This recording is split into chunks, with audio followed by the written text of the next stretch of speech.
Muniz me dice el parentesco. Sí, tiene mucho que ver con el parentesco, pero sin embargo no es la misma cosa. No tiene el mismo radio de aplicación, no tiene la misma amplitud que el parentesco. La afiliación realmente no es otra cosa que un estado de familia. ¿Qué era el Estado? El Estado, ¿se acuerdan? ¿Ustedes vieron qué es el Estado en esta materia? ¿Qué es el Estado? Bueno, hacer una pregunta.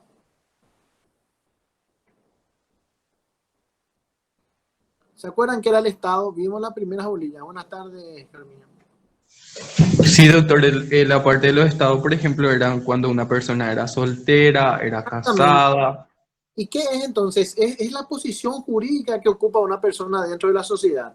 Y teniendo en cuenta esa capacidad jurídica, se le determina derechos y obligaciones, ¿verdad? Entonces, la afiliación no es más que un estado de familia en el cual deriva una relación de padre o hijo, de padre o hijo, o de madre e hijo. Realmente la afiliación es una de las instituciones que más efectos traen, más efectos importantes traen, teniendo en cuenta que es la relación entre un padre y un hijo. ¿Cuáles son esos efectos según ustedes podemos resaltar? ¿Cuáles son los efectos entre padre e hijo? Existe un montón de efectos.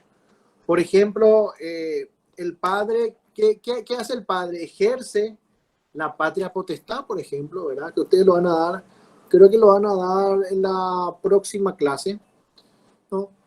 El próximo semestre, en la materia de la niñez y la adolescencia, ¿verdad? Entonces, realmente el estado de familia tiene una jerarquía muy importante dentro del parentesco y es portadora, obviamente, de principales efectos jurídicos. Antiguamente se tenían en cuenta dos tipos de filiación. Está una filiación, la filiación en sentido restringido, ¿verdad? En sentido estricto y en sentido amplio. Tenía dos formas de determinar su ámbito de aplicación. En la primera, vamos a decir, en sentido amplio, se refería a todos los componentes de la familia, ¿verdad? Inclusive hasta el antepasado más lejano al más cercano. Es de manera amplia. ¿Qué quiere decir? Que para eso la afiliación se refería a mi abuelo, a mi bisabuelo, a mi tatarabuelo, y así como ustedes ya lo habíamos visto en el parentesco, ¿verdad? Y de una excepción mucho más restringida cuando hablamos de hijo y padre o madre, o sea, los progenitores inmediatos. Ese es el significado más restringido de la palabra afiliación. Bueno, ¿qué pasaba con la afiliación anteriormente? Anteriormente, en nuestro país realmente se mantuvo una clasificación de Vélez-Sarsfields.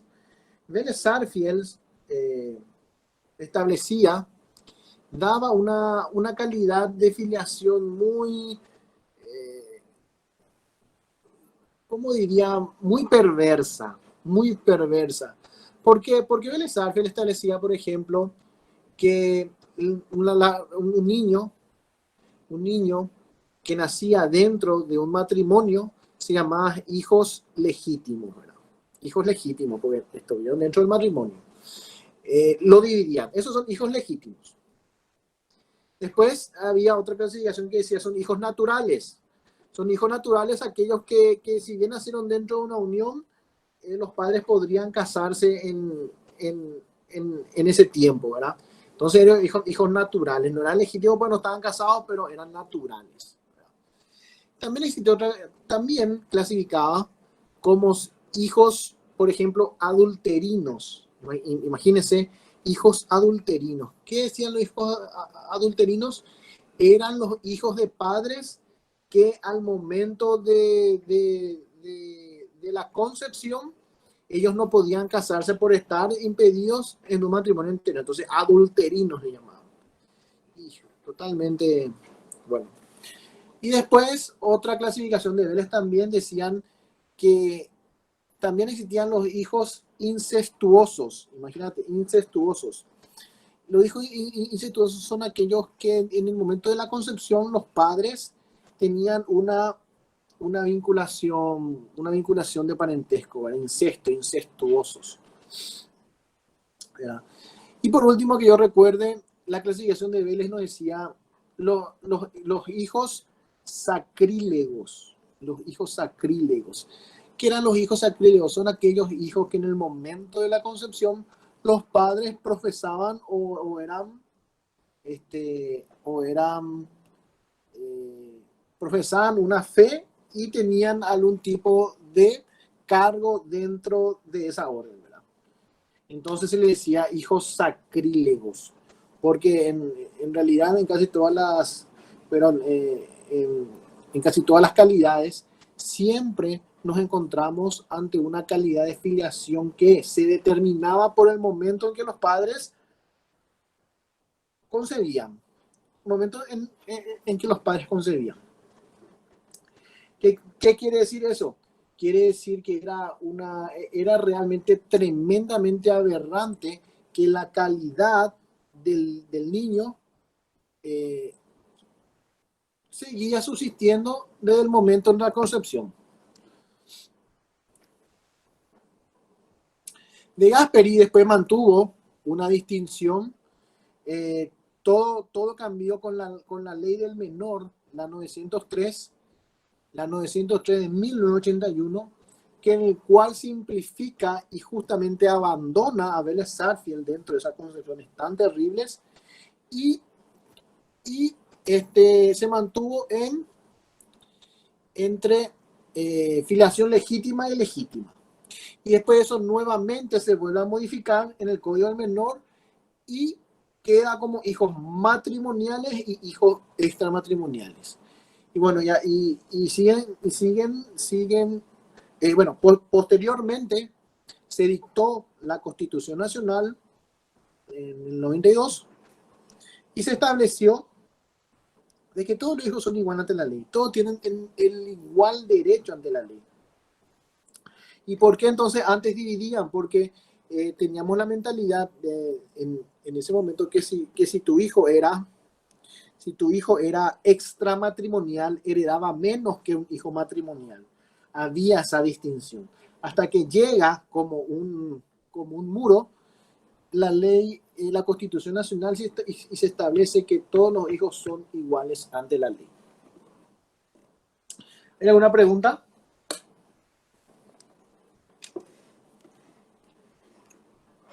Doctor, pero si, por ejemplo, eso también tendría que tener pruebas para que le valga, tipo, si es de un hijo extramatrimonial y quiere acceder a los bienes, tiene que tener pruebas contundentes a lo que, tipo, demuestre que es su hijo.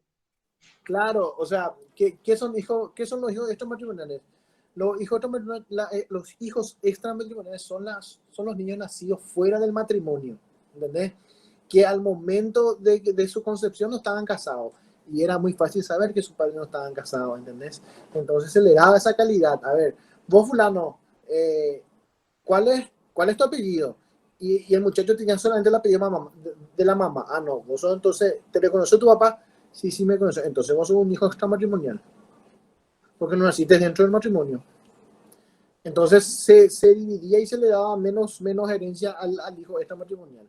Obviamente que dentro de una sucesión vos tenés que demostrar que sos hijo del difunto, vamos a decirle, ¿verdad? Y bueno, y ahí se establecía que era un hijo extramatrimonial y por tanto heredaba mucho menos. Bueno, lo que queremos hacer con ¿tenemos la diapositiva?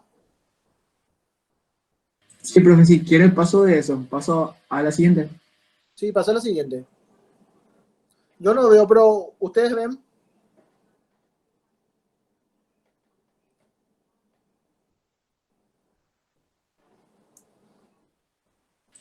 Ahora estamos en la Re bien, se ve bien.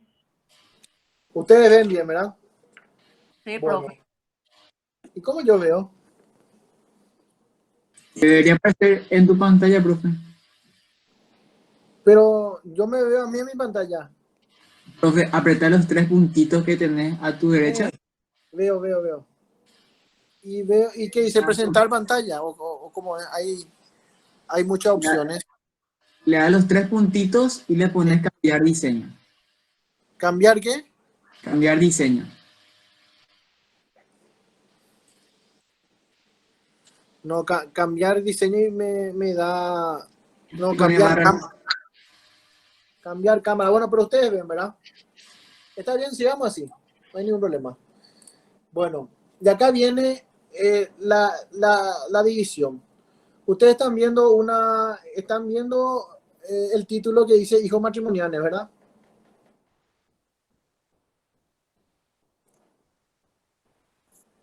Sí, profe.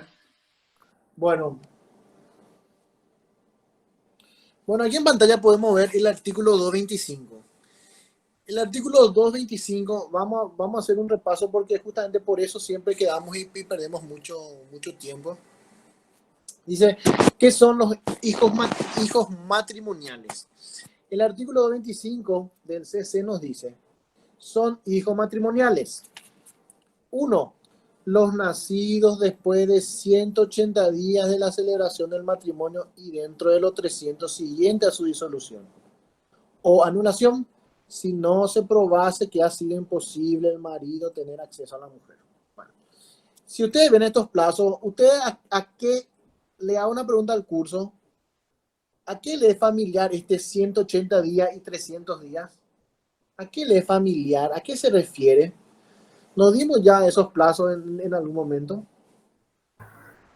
Los plazos para calcular el embarazo. Los plazos del embarazo. Los plazos del embarazo. Ahí está bien, Johanna, bien, Jenny. Sí, uno es el plazo mínimo que la ley presume que dura el embarazo y los 300 al plazo máximo de duración del embarazo. Aquí se dice que la concepción, según la ley, se realizó entonces dentro de los 120 días, ¿se acuerdan? Aquí no puede haber la mayor duda que la concepción se realizó dentro del matrimonio, porque fue después de 180, pero antes de 300. Aquí no hay problema. Y la única posibilidad es si que el marido haya tenido la posibilidad de tener acceso carnal. Quiere decir que si en ese plazo el marido puede mostrar que no estaba, que estaba de viaje, que estaba enfermo, que había sufrido una ACV que le impidió tener el acceso carnal a los 120 días, entonces ahí podría demostrarse que no es su hijo. Tenemos como segundo paradigma, vamos a decir, los nacidos de padres que al tiempo de concepción podían casarse y que hayan sido reconocidos antes, en el momento de la celebración del matrimonio, o hasta 60 días después de esta. La posesión de Estado suple este reconocimiento. Acá lo único que dice es que hay dos personas que ya tienen un hijo antes de casarse, ¿verdad?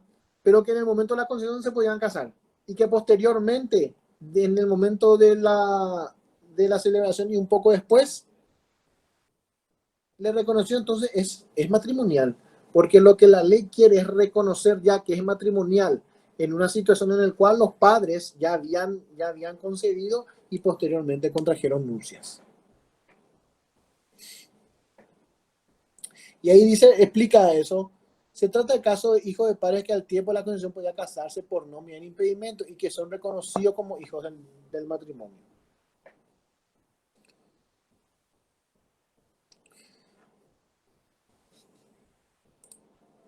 Esto siempre es un poco complicado. No le niegan. 3.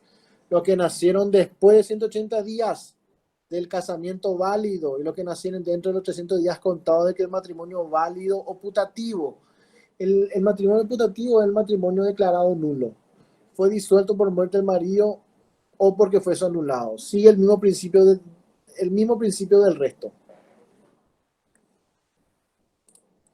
Vamos a pasar, no se preocupen, no voy a sacar tanto en el examen porque siempre es muy complicado. Lo nacido dentro de los 180 días de celebración del matrimonio.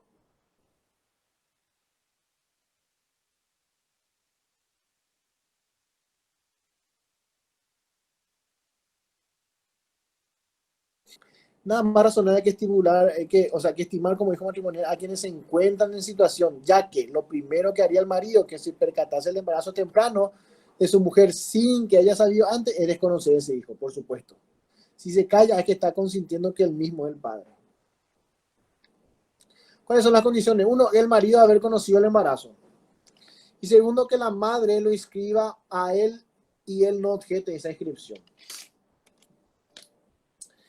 Aquí es nada más el famoso reconocimiento tácito, que se va a una madre sin que yo esté casado y le reconoce, y le reconoce como hijo mío, y yo no impugno, no cuestiono nada, entonces ese reconocimiento es completamente válido.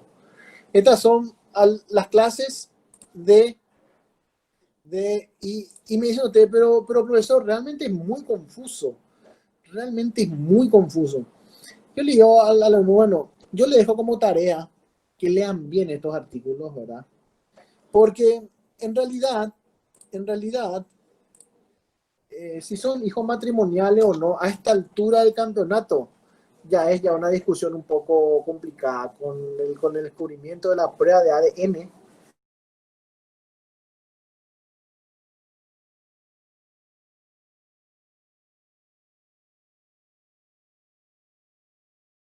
Explicarle esto. Sí, vamos ya a lo otro que es más importante.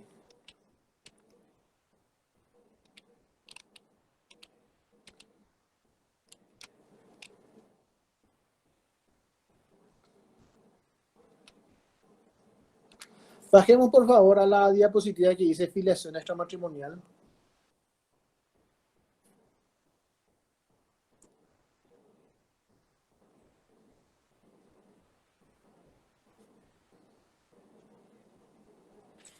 Ya, profe. ¿Ya está? Ya. Dice filiación extramatrimonial. Bueno, esa era la filiación matrimonial. Todos esos supuestos. No vamos mucho a detenernos ahí porque, bueno, en el tiempo apremia y realmente está un poco pasado ya pero sin embargo para la doctrina es importante, ¿verdad? La filiación extramatrimonial. ¿Qué es en realidad la filiación extramatrimonial? El 230 nos dice, son hijos extramatrimoniales los concebidos fuera del matrimonio, sea que sus padres hubiesen podido casarse al tiempo de la concepción, sea que hubiesen existido impedimentos para la celebración del matrimonio. Yo creo que el 230 es muy claro a la hora de establecer cuáles son matrimoniales, qué son extramatrimoniales. Son aquellos que fueron concebidos fuera del matrimonio, o sea, ya sea que su padre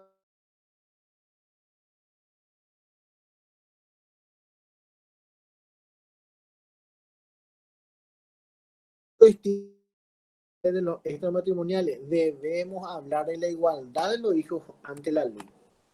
Ahora realmente esa igualdad, esa diferenciación entre matrimonial y extramatrimonial tiene algunos efectos, pero ya poco visibles, como por ejemplo, el hijo matrimonial, por ejemplo, nacido dentro del marido, se supone que es del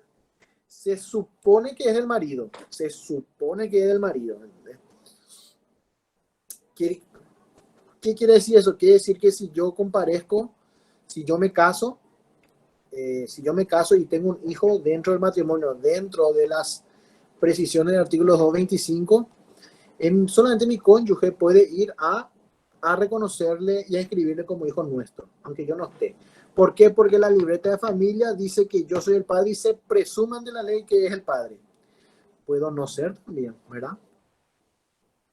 Puedo no ser también. ¿Qué opinan ustedes? Hijo Sí. elegido. ¿Eh?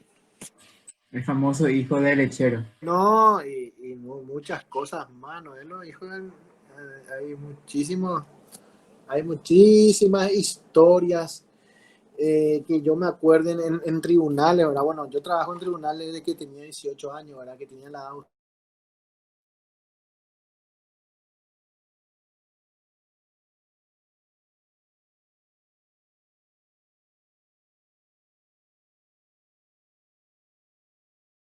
Me culpaban de que tomaba toda la ligera, pero era un cago de risa. O sea, muchas veces yo, por ejemplo, claro, yo ya estuve en tribunal en la época del ADN. Entonces vos tenés la certeza y tenés esa confianza de decir, yo realmente no sé si es mi hijo, pero está la prueba de ADN. Entonces voy a apoyarme en esa para saber si yo soy el padre. ¿Y qué hacían antes? ¿Qué hacían antes? Imagínense, este Código Civil, ¿cuándo fue? A ver, ustedes me cuentan, pues yo se me olvidó. ¿Cuándo fue promulgado el Código Civil? ¿En qué año fue sancionado y promulgado? Fue sancionado y promulgado. Fue promulgado, bueno.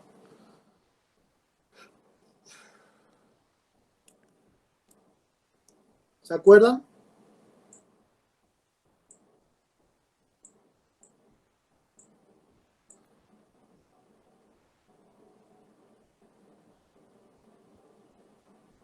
En 1889, ¿verdad?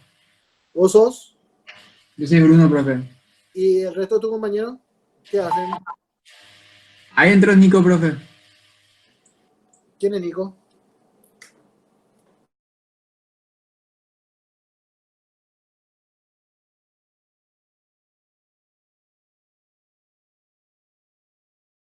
¿1981? No, yo ya nací, ya en 1981 yo en 1981 ya nací.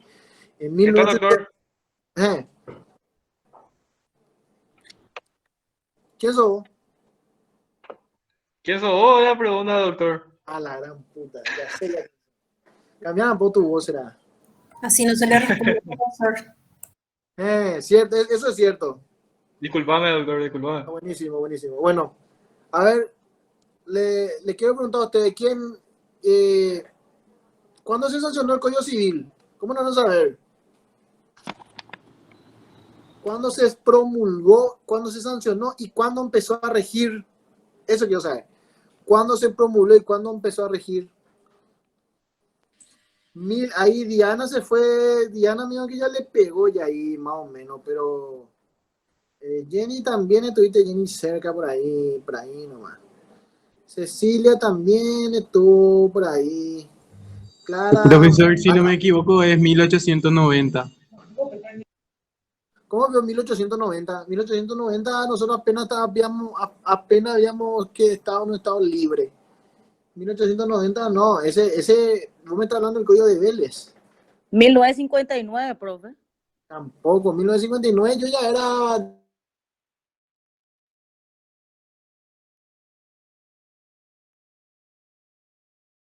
Es donde se forma la comisión redactora para el Código Civil. Para el Código Civil, dirigida por Martínez Milton, pero eso ya fue en 1959, mucho más cercano fue. Ahí Derli me dice, primero de Joana, entre Joana y Rodrigo está la respuesta. El código se promulgó en 1985 y entró en vigencia el 1 de enero de 1987. Ahí está. ¿Por qué le pregunté todo esto? Y me di cuenta que muchos, mira, 1900, 1800, no. Tienen que saber en qué época se desencadenó. ¿Por qué? Porque es muy importante a los efectos didácticos. Por ejemplo, era así. ¿Alguien me va a hablar? Por ejemplo, en 1987 no había prueba de ADN. No había la prueba de ADN. No se sabía la prueba de ADN de la cual existían los científicos. Ya en esa época estaban ya descubriendo todos los efectos de la prueba de ADN, pero sin embargo estaban todavía muy distante de nuestro alcance. ¿Verdad? Entonces, ¿qué hizo? Estableció todo este tipo de presunciones, ¿verdad? Puede bajar una diapositiva más cuando hablan reconocimiento. Ya, profe. Bueno, ahí ustedes ven la diapositiva y nos dice que el reconocimiento es un acto voluntario. Primero, esta palabra voluntario, realmente tiene una cierta resistencia a la doctrina. La doctrina dice que no siempre es voluntario, ¿verdad? No siempre va a ser voluntario. Vamos a tocar eso más a fondo un poquito más adelante. La doctrina dice que el reconocimiento es un acto lícito. Claro, es un acto lícito. Si es que en realidad, yo por ejemplo sigo diciendo que es un acto lícito mientras vos sepas que sea tu hijo. Y vos estás consciente de que es tu hijo. Un acto lícito. Y rodeado de algunas formalidades. ¿Por qué? ¿Por qué hablo de la licitud? A ver, yo le pregunto al curso, yo Marcos Molinas, soltero, mitad y por A, ¿verdad? Yo, por ejemplo, puedo reconocerle a un niño que yo sé que no es mi hijo. ¿Qué dicen ustedes? Yo puedo hacer eso. Y Ana dice que sí. Y si quieres, sí, ¿por qué no? Sí, se puede. ¿Otro? Yo digo que sí, mi opinión. ¿Vos sos? Yo soy Zoraida Molas Pérez, profe. Hola, ¿cómo andamos? Todo bien. A ver, otra opinión más, sí, pues, o sea, yo puedo salir y decir, a ver, ese muchacho que está allá es demasiado lindo, voy a llevarle nomás para mi hijo. Me voy y le reconozco como su padre. ¿Qué dicen ustedes? ¿Se puede hacer eso? Sí se puede, profe. Doctor, depende porque hay, por ejemplo, la ley de adopción. No. No, o sea, a ver. Profe, si admite la madre, sí. En ese sentido, digo yo. Bueno, y por ahí viene la idea. Por ahí viene la mano. O sea, adopción es adopción. Con el consentimiento de la madre, sí. O sea, ustedes me dicen con el consentimiento de la madre, sí. Hay otra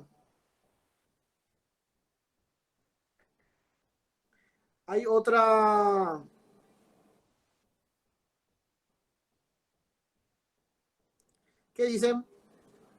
¿Hay otra opinión? Con el consentimiento de la mamá. ¿Ustedes creen que y si la mamá quiere, y si la mamá no quiere? ¿Qué pasa si la mamá no quiere? El único otro modo que puede ser es como si usted le reconociera como si fuera un hijo extramatrimonial o algo por el estilo, pero eso sería una circunstancia muy extraña. No, totalmente extraña.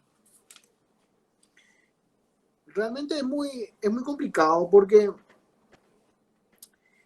siempre a mí me dicen,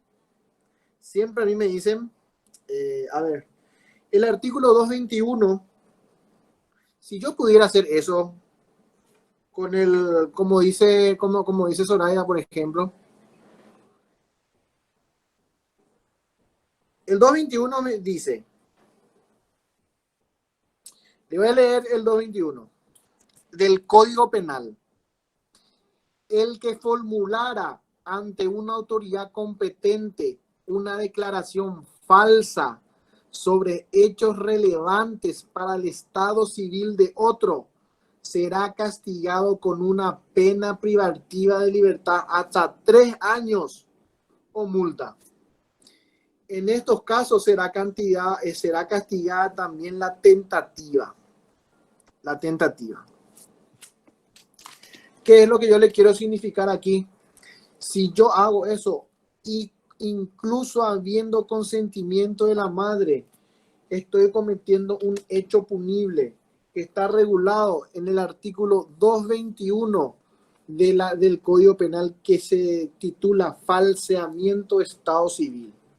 Gente, es un delito reconocer a otra persona a sabiendas que no es tu hijo. Ese famoso que le quiere reconocer, yo he visto unas películas, ¿verdad? No, una novela ahí, no me acuerdo dónde era, creo que en Telefuturo, no sé, donde supuestamente la mamá le tuvo a un niño y no que el padrastro nomás le reconozca. Aunque, Zoraida, aunque la mamá recurra o no recurra a la justicia, esto es un delito, o sea, un delito. Es un delito. Imagínate el padre biológico del niño. ¿No piensan que le están sacando algo? Profe, pero la mamá lo que puede cometer esa clase de hecho punible. ¿Cómo? Solo La mamá lo que va a cometer ese tipo de hecho punible, porque ella es la que le va a engañar al padre. No. Eso es otra cosa. Eso es otra cosa. En ese caso la mamá le está incitando a un error al niño. Sí, ahí la mamá está cometiendo el delito. Por eso dije yo, a sabiendas, si yo sé bien que no es mi hijo, yo estoy cometiendo un delito con la mamá. En cambio, el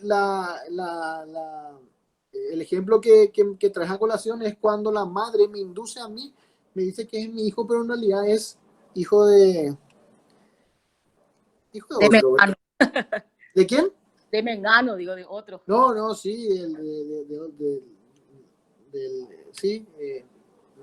de otro que es más vivo, ¿verdad? Bueno.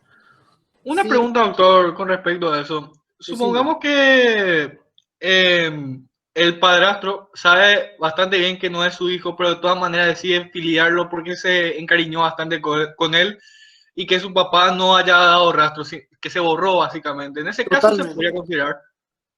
No se podría considerar porque justamente lo que dijo Bruno. No, está bien, Viviana, igual nomás, aunque el padre no le quiera reconocer, existe pues la vía. ¿Cuál es la vía? La adopción. La vía es la adopción. La vía es la adopción. No es un reconocimiento fraudulento. Pues no, hay muchísimos, Zoraida, hay mucha gente que le reconoce a una persona que sabe bien que no es su hijo. Pero en un momento dado, eso es un delito. Eso es un delito.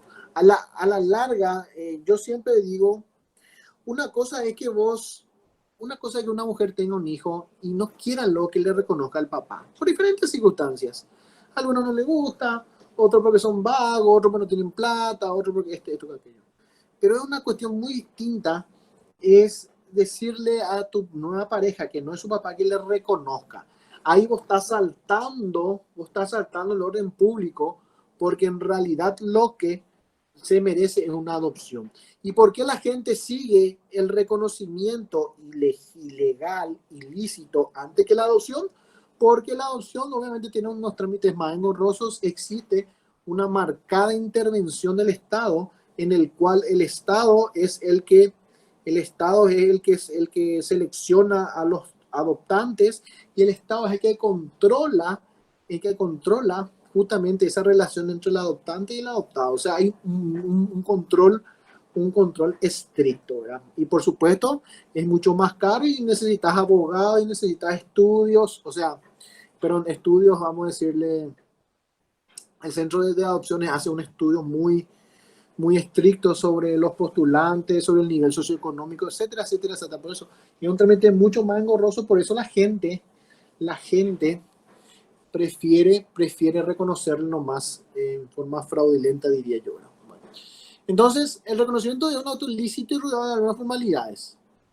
Importa un emplazamiento. Ustedes van a encontrar en muchos libros cuando empiecen a leer la doctrina argentina, la doctrina uruguaya, e inclusive la brasileña no tanto. Ellos utilizan mucho esta palabra que se llama emplazamiento. Emplazar quiere decir traer de algo que está afuera hacia adentro, ¿entendés? Vos le reconoces a un niño, vos le estás trayendo a tu familia. Por eso van a escuchar mucho emplazamiento. Profe, pero Sí, muchísimos casos hay de esos padres que se encariñan con la criatura y le vos sos reconocen. Zoraida. Sí, yo soy Zoraida. Mira, Zoraida, son contadísimos los casos. Es más, ya se hace como una cultura, ya se hace como, pero a mí cuando me dicen, cuando yo soy abogado, bueno, Sí, yo soy un buen abogado en el sentido de que soy bueno, no tengo que soy el mejor ni nada por el estilo, pero a mí me preguntan, Marcos, ¿qué hago? Yo le digo, adoptale, pero Marcos, es caro y ya me piden el colegio, tengo que pagar un abogado, me va a salir tanto, el centro de opciones tiene que venir, tengo que meter mi carpeta, es todo un problema. Marco, yo claro. prefiero, yo prefiero y que le reconozcan nomás, mentir. Si la mamá no va a decir nada, la mamá muy calladita, sí. No dice nada. No, entonces yo no aconsejo ese tipo, porque yo le estoy aconsejando a un cliente que cometa un hecho punible. Sí, Claro. tiene 3 años nomás, expectativa, ¿verdad? De pena. O sea, yo también creo que esa es una circunstancia que toma que 3 años nomás, o sea, preso no te vas a ir jamás por hacer eso. Y te meten en un quilombo solamente si la madre te denuncia o si el verdadero papá te denuncia, ¿entendés? Entonces la gente es muy proclive a realizar este tipo de reconocimiento. Sin embargo, yo particularmente yo no aconsejo por una cuestión de principio, una cuestión de ética. Lo mismo cuando me preguntan, Marco, me dice, me acuerdo que hay una chica que hay en mi trabajo, está, ¿verdad? Y me dice, doctor, ¿no sabe que me embaracé de este guanaco de fulano de tal? Y está bien, muchas felicidades, bueno, guanaco, está bien, pero no le digas así, no es un bueno para nada, no trabaja, no estudia, yo lo le mantenía. ¿Y para qué te metiste con él? Disculpame, ¿verdad? Pero ¿y para qué tuviste hijo con él? No, Isabel, no, fue un accidente, bla, bla. Bueno, ¿y qué quieres hacer ahora? Y ahora le quiero demandar. ¿Y qué le vas a sacar si no trabaja? Y no sé, entonces no le voy no le voy a hacer que le reconozca. Y ahí también te pone un aprieto, voy a decir, hija, negarle un padre a un niño solo porque es un bueno para nada. ¿Qué dicen ustedes? ¿Está bien eso? ¿Está bien? ¿Ustedes qué harían? Súper mal está, profe. Y en la ley no hay algo no No, es... De y hecho, por no se puede hacerlo porque tipo está metiéndose con los derechos de otra persona y los derechos llegan hasta llegan los del otro y no puede hacerlo. exactamente, Principio básico. pero así mismo como dice Soraya. Soraya me dice, che, pero, Zoraida, profe. perdón, Zoraida, Sí, perdón, sí. yo me quedé con la cantante, bueno, Zoraida, como dice Zoraida. Una cosa es que le reconozca a un padre que no es, ¿verdad? Una persona que no es. Eso está mal. Se hace muchísimo, hay muchísimo.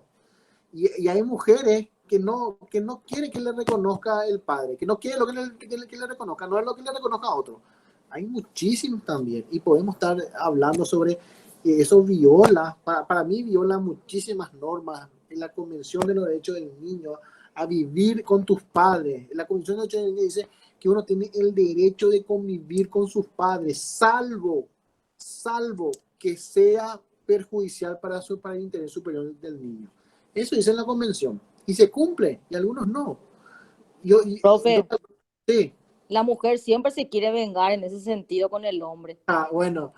No, yo no quería decir eso, pero por suerte apareciste vos, ¿verdad? No, Y, pero la verdad es. no, y totalmente de acuerdo. Y como vos decís, hay mujeres que se quieren vengar, hay hombres que no le calienta pero ¿entendés? No le calienta, pero nada a su hijo. No le importa nada. También lo he vivido cuando estuve trabajando en la jurisdicción de la niñez. El famoso tipo que no le vas a lo sacar ni un peso por más que tenga. O sea, existe ahí esa doble fuerza que se contradice, ¿verdad? Hay mujeres que le quieren matar nomás a su ex y joderle la bola con eso, ¿verdad? Joder las pelotas, no le vas a ver a tu hijo, no le vas a ver, te va a odiar, no le vas a reconocer, ta. Y hay tipos ni le importa la vida. Bueno, Zanoni nos dice es un acto jurídico familiar que, conteniendo una afirmación de paternidad o maternidad respecto de determinada persona, emplaza a esta en el estado de hijo. O sea, emplaza, emplazamiento, trae.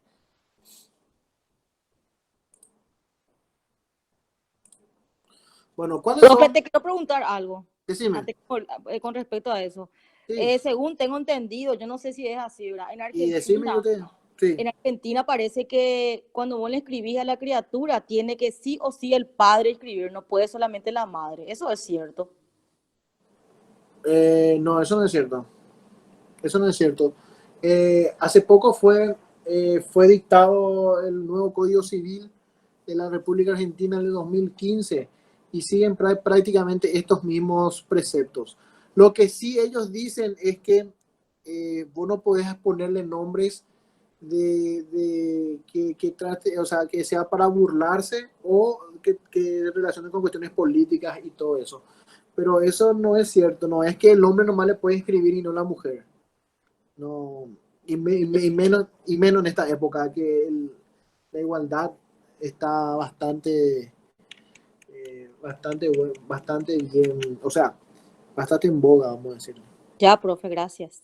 Bueno, ¿cómo se realizan los reconocimientos? A ver, ¿cómo yo le reconozco a mi hijo? ¿Usted, cuántos tienen hijos acá? ¿Cuántos tienen hijos? ¿Alguien puede escribir quién tiene hijos? Nadie tiene hijos. Qué suerte. Bueno, ¿Verdad que sí? Qué suerte. qué suerte. Qué suerte. Emi, bueno, acá tenemos una valiente. No, y sí. Carlos también, qué grande Carlos. Sí, Carlos es el que pone el pecho con nosotros. Bueno. ¿Cómo se formula los reconocimientos? El artículo 64 de la ley 1266 que habla justamente esa es la ley que regula el registro civil. Y nos dice el artículo 64, al escribir el nacimiento podrán el padre, la madre o ambos reconocer al hijo. Sí, en el acta. La declaración de reconocimiento podrá formularse también ante el oficial del registro civil, un escribano público o un testamento. Sí, Zoraida nos da un aporte muy valioso. O llegás y para reconocerle buscas el acta, ¿verdad? Pero, o sea, cuando vos le escribís se redacta un acta. El acta queda, obviamente, se hacen dos copias, uno queda para los archivos y otro queda para la parte dinámica del registro. Y del acta se hace la partida de nacimiento. Y ahí en el acta consta el padre con la firma del reconocimiento. Si la mamá le reconoció sola, va a estar solamente la firma de la mamá. Y la partida de nacimiento ya es un reflejo de lo que es el acta nomás, pero en realidad lo importante a los efectos ahí es el acta, ¿verdad? El acta es el tema. Por ejemplo, yo tengo la anécdota mía, nuestra, ¿verdad? Que mi papá nació en el año 1945, hace bastante tiempo. ¿Y qué pasó? Cuando él se fue cuando su papá le reconoció, o sea, mi abuelo,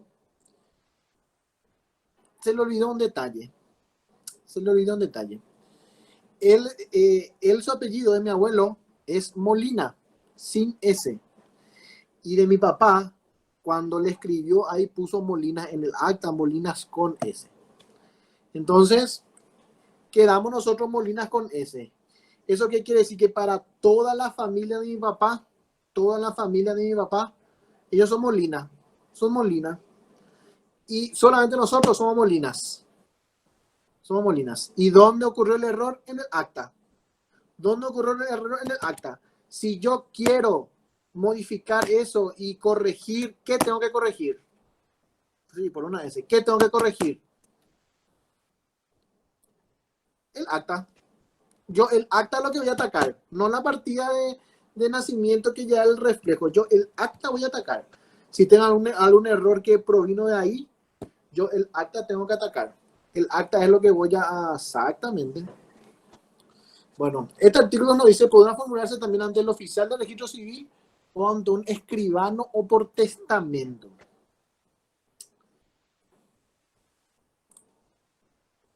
Por escritura pública, el escribano debe dar trámite a dicha escritura, remitiendo un testimonio de ella al oficial de registro para su inscripción. Claro, yo me voy con mi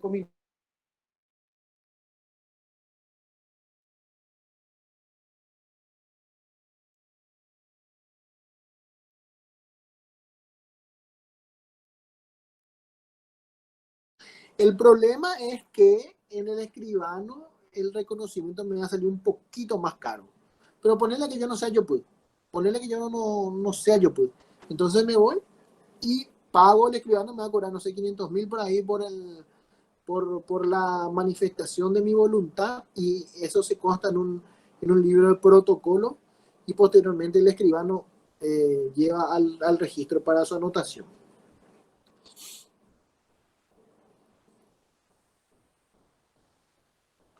¿Qué es, Cristian? No entiendo. ¿Qué caso tenés?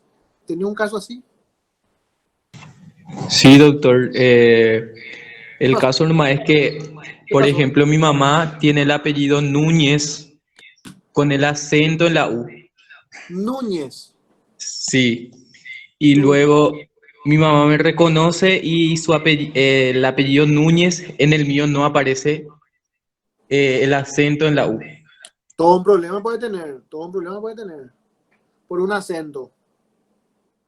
¿Qué pasa, por ejemplo? Un ejemplo. No es para asustarte ni nada, pero para comentar nomás.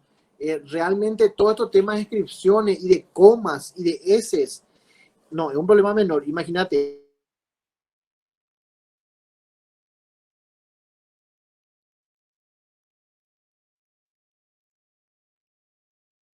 Entonces no hubo ningún problema.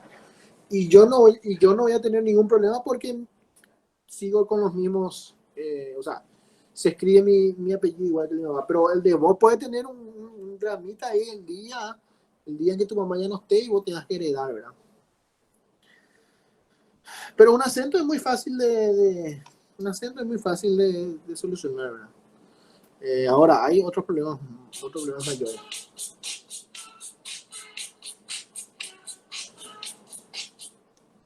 Bueno, ¿Te puedo preguntar algo también yo? decime. Profe, en el caso de que, por ejemplo, viste que antes las mujeres embarazadas tenían nomás su bebé así con esas parteras Con ya. esa partera ya, la famosa Sí. partera. Sí, totalmente. Profe, ahí, por ejemplo, ¿quién hace el acta? ¿Quién labra el acta?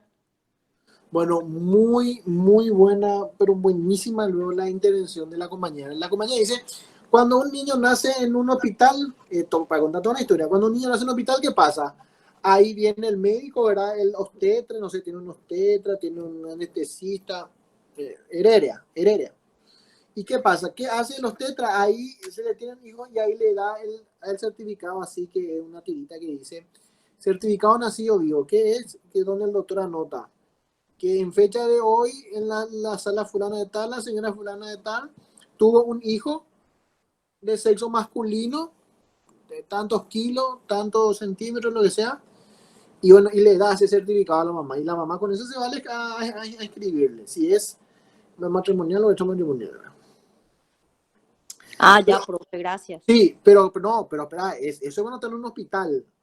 Claro. Claro, eso cuando vos estás en un hospital es sencillo el tema. Bueno, algunas veces ni tan sencillo, pero tiene. Ahora, ¿qué pasa cuando el nacimiento ocurrió en personas que no están, vamos a decirle, en la cual no existe esa infraestructura, no existe un médico, no existe alguien que pueda asistir en la famosa partera SAE, que son las señoras, ¿verdad? Que, bueno, generalmente señoras, ¿verdad? Que en el interior, debido al aislamiento de esas comunidades, tienen su hijo en una partida de Shaheen. Bueno, realmente eso es uno de los mayores problemas en el interior. Es que la gente no tiene cédulas, por ejemplo, no tiene partida de nacimiento también, porque tiene una partida de Shaheen, ya van haciendo, ya se llama fulano, pero no tiene nombre y no está escrito. ¿Y cómo puede ejercer sus derechos si no tiene un nombre? Un nombre, un atributo de la personalidad. Entonces, ¿qué hacen? Cuando una partida de Shaheen se pide al juez, al juzgado, el juez es el que tiene que escribirle. El juez tiene que escribirle. ¿Y qué hace el juez? El juez le llama a todas las personas que estuvieron en el parto a una declaración que digan cómo nació, cuánto nació, qué día nació, con qué peso nació, y el juez ordena la inscripción. Ese juicio se llama inscripción judicial, se llama, ¿verdad? Inscripción judicial. Entonces,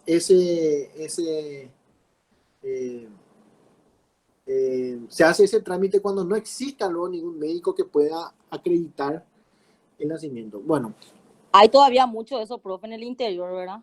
en el interior, lo que además yo, por ejemplo, una vez me fui a Concepción y un compañero mío de la maestría me dijo que él quería hacer su tesis con respecto a eso. Le dije, qué mucho es a trabajar. Y después de un tiempo él me dice, vos sabés, Marco, los problemas. Y ahí viene una mamá y te dice, yo le quiero demandar al papá que me embarazó, o sea, bueno, que tuvimos un hijo, vamos a decirle, que tuvimos un hijo, y yo le quiero demandar ahora. Ah, perfecto, tráeme su partida de nacimiento. No tengo. ¿Y cómo vos le querés mandar a él si ni siquiera está escrito tu hijo? Y no sé, yo no sabía. Pero vos le querés mandar al papá y ni siquiera está reconocido por vos. No, y no está reconocido por mí. ¿Y qué vas a hacer? No, y no sé. Vos tenés que ayudarme. Entonces, qué pucha. Decía mi compañero, es una lucha tremenda, porque primero vos tenés que hacer una inscripción. Inscribirla a favor de la mamá. Y Eso te después va a preguntar, profe, ¿qué se hace en ese caso? le escribís a la mamá, le escribí a favor de la mamá y después se le puede mandar al papá. No, y se hace el juez ordena la inscripción. Pero se puede hacer la inscripción cuando la criatura ya es grande. Y sí, se puede hacer la inscripción hasta cuando la criatura ya es grande. Inclusive he conocido a una persona que ha hecho una inscripción hasta siendo mayor de edad, ¿verdad? Porque el nombre, pues, es un derecho que todos tenemos, ¿verdad? Y vos sabés que en el interior hay muchísimos casos. Se vuelven locos ahí los abogados porque, bueno, es otra cosa, hay otros temas ahí, ¿verdad? Bueno, es más complicado. Acá, por lo menos, un hospital ya es muy... Claro, ahora los hospitales tienen yo me olvidé decir que los hospitales tienen ya una oficina del registro civil ahí no me voy a proceder a la anotación. Bueno, Profe, sí, profe, ¿puedo opinar un poquito sí, por sobre supuesto. las parteras Yae? ¿Qué quiere decir al respecto? No solamente por el interior sucede estas cosas, profe, porque yo también fui testigo aquí en el barrio Santa Ana de Asunción. Una amiga tuvo su bebé con una partera Yae. No había ni un doctor ahí. No había ni un doctor, pero la señora tenía un amigo. Una hoja de registro que le dieron del Hospital Barrio Obrero, donde ella podía ir a anotar los datos de la mamá, de la parturienta, ¿verdad? Y todo, la hora que nació el bebé, el peso, todo eso, y tenía que hacerle firmar a 2 testigos, a sus vecinas que estaban enteradas del parto. Y con ese ella se fue a reconocerle a su bebé en el hospital de Barrio Obrero porque ahí hay una oficina del registro civil. Sí, a ver, cierto lo que decís, yo también veo que esas son las soluciones, pero no me parece nomás a mí muy... O sea, a ver, ¿cómo te voy a decir? Es un remedio paliativo cuando existen este tipo de problemas, ¿verdad? Sí. Pero, ¿y dónde yo sé si ella me va a informar bien o mal? ¿Entendés? Bueno, pero es una solución a esta cantidad a estas situaciones, ¿verdad? Situaciones tan complicadas. Bueno, pero ¿qué pasa? Ahí el sanatorio se hace cargo, ¿entendés? Quiere decir que el sanatorio o el hospital, ¿verdad? El hospital, ¿verdad? Confía en esa señora, ¿verdad? y le confía esa, eh, vamos a decirle, esa situación. Bueno, vamos a pasar por, no, si vamos a hablar sobre esto, vamos a hablar muchísimo y tendido. Bueno, y por último, la forma del reconocimiento es el reconocimiento a través de un juicio llevado delante de los tribunales. ¿Le suena esta circunstancia?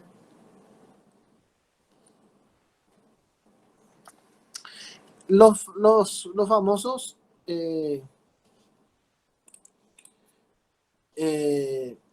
juicios de reconocimiento de filiación. Creo que le ha pasado a mucha gente en el cual, por eso decíamos nosotros anteriormente que el reconocimiento de un juicio voluntario, con esto ya no es más tan voluntario. ¿Por qué? Porque alguien me demanda a mí ante la justicia diciéndome que soy el padre de su hijo, me hago la prueba de ADN, me sale que soy, y después el juez nomás ya redacta el reconocimiento a mi nombre. No es tan voluntario en ese aspecto, no es tan voluntario. También a un expresidente le pasó eso, ¿verdad? También a un expresidente le pasó eso. Bueno. Ese no era, ¿cómo se llamaba, profe, este? No. El país. No sé yo. No sé, yo no veo la tele hace mucho. Bueno. Claro, eso ahí sí, o sea, hablamos de un reconocimiento, un juicio que me hace lugar y tengo que escribir. Bueno. Acción de filiación. Perdón. Reconocimiento judicial, procedimiento. ¿Están viendo ustedes las diapositivas? ¿Sí? Sí, profe, estamos en la misma. Diversas acciones. Primero, la acción de reconocimiento de filiación. Esta es la más utilizada. Dirigida por el hijo contra el padre o madre para ser reconocido como tal. Sin ningún problema. Después hablamos acción de desconocimiento. Ejercida por el marido para desconocer a un hijo matrimonial. Este en el caso en el cual el marido es, vamos a decirle, es intentada por él mismo para lograr el desplazamiento. Acá yo quiero desplazar y empujar hacia afuera. Esta es una acción propia del marido. Claro, el marido, según la ley, el hijo matrimonial nacido dentro del matrimonio es mío. Entonces, la acción de desconocimiento ejercida por el marido para desconocer a un hijo. Después dice la acción de impugnación por los padres. Acción de impugnación. Estos son ejercidas también por el padre o la madre contra los asientos del registro civil. Aquí en la acción de impugnación es cuando el registro civil se equivoca y registra a nombre de otro niño. Es muy raro, prácticamente no se usa prácticamente, pero está la acción. Y por último, la acción de impugnación por los hijos, ejercida por los hijos contra el reconocimiento de sus padres. Aquí también tiene la acción los hijos, de decir, señora jueza, yo pido el desconocimiento de este porque este en realidad no es mi papá es este. Bueno, a pesar de que en el juicio de filiación de impugnación de los hijos, el hijo dice, este no es mi papá. Eso es lo único que se discute, si ese es o no su papá. Después se verá si este no es quien es, ¿verdad? Bueno, estas son las 4 acciones de filiación. Bueno, y vamos ya terminando.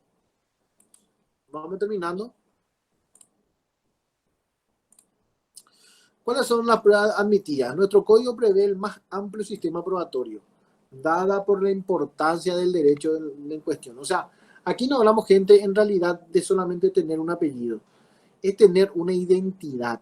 ¿Qué quiere decir la identidad? La identidad quiere decir, identidad viene de la palabra idem, que es uno mismo, Esto que ustedes ven, esto hace mi identidad, estos anteojos, este pelo, esta camisa, esto hace mi identidad.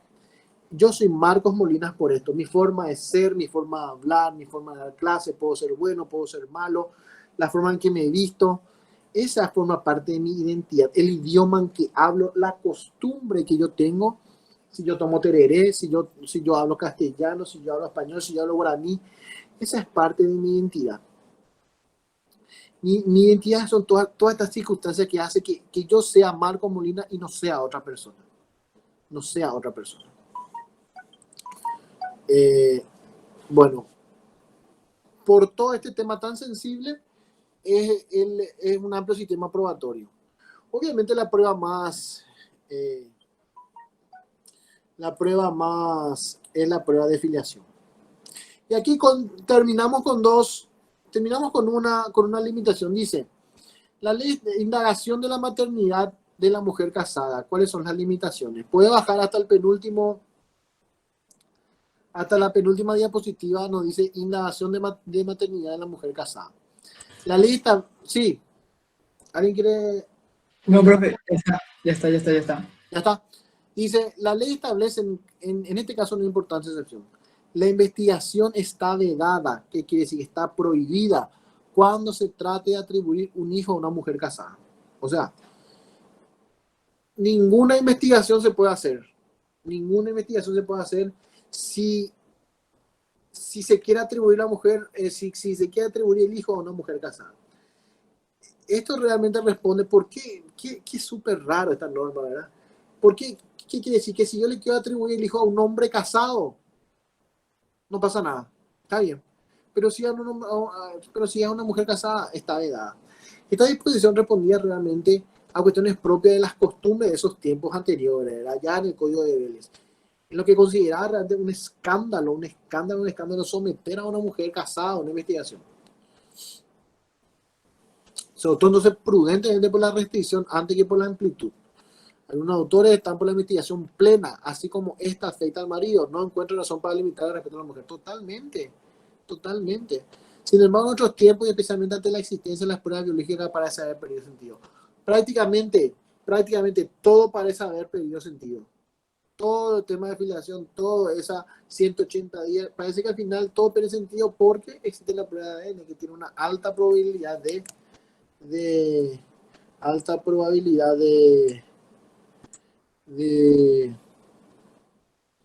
una alta probabilidad de que sea cierto, ¿verdad? Bueno, ¿hay alguna pregunta?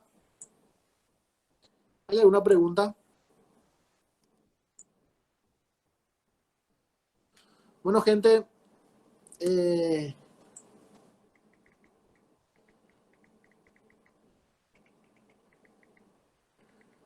¿alguien quiere hacer un comentario?